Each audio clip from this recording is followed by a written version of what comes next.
Hey guys, I'm Sam. Most of you remember me from sending me to Teen Challenge. I've now graduated and I'm here to share my testimony with you. So, growing up, I wasn't a Christian. I didn't know the Lord, but I had two great parents. I was a good athlete growing up. I had a shot to the CFL. I had tryout offers to the Argos and the Ticats.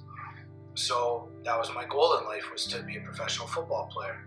Not long after that, my father was diagnosed with cancer and he died within 3 weeks of diagnosis. This totally derailed everything. I had lost my mentor, the man that I looked up to, my father, and I started to rebel. So I was 21 years old, hadn't even smoked cigarettes or weed yet, didn't do anything. Started doing all of that. Smoking weed, smoking cigarettes, drinking, doing coke, partying, and I started to sell cocaine too. This lasted for about, probably lasted for about 1.5 years. And I didn't want that for my life, so I went to school and became a paramedic. Worked as a paramedic for about 1.5 years. And as a result of that, I started to develop really bad PTSD. When I was younger, I was sexually abused on 3 different occasions, so that mixed with the PTSD that I suffered from working as a paramedic was a lot on me. I tried fentanyl once, and I never looked back. I wanted to be high all the time. I didn't want to live in the reality of life. I started shooting up fentanyl, I started to shoot up cocaine, and I started to shoot up meth. This was my new life now, the new reality.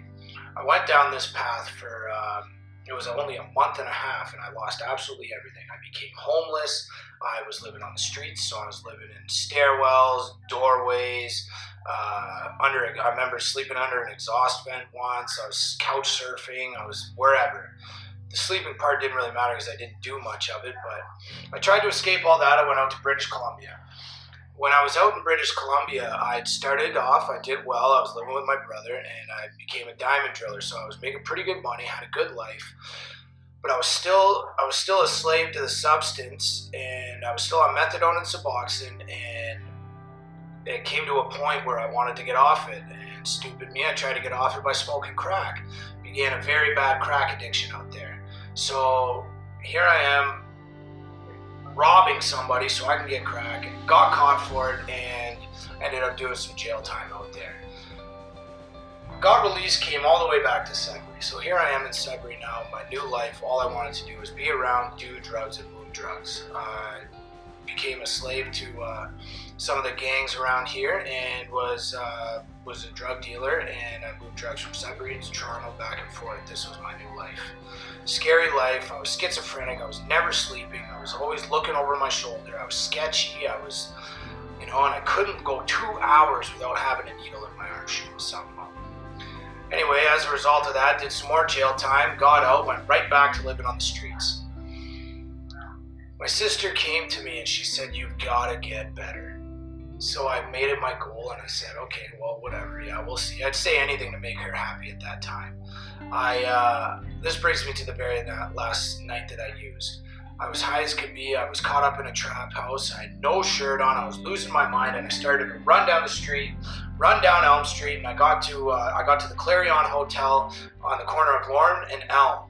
And I met the clerk there, and he looked at me and thought for sure I was going to rob him or do something, because you could picture me with a broken nose, black eyes, busted up teeth.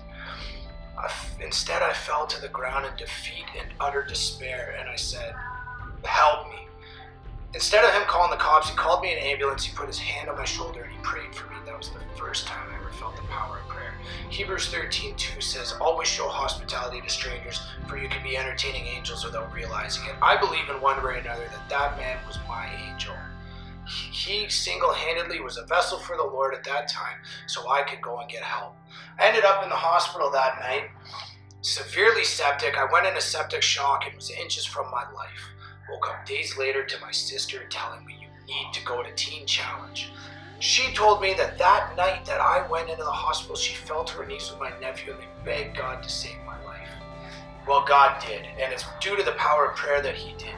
Due to the power of prayer, I have now given my life to God.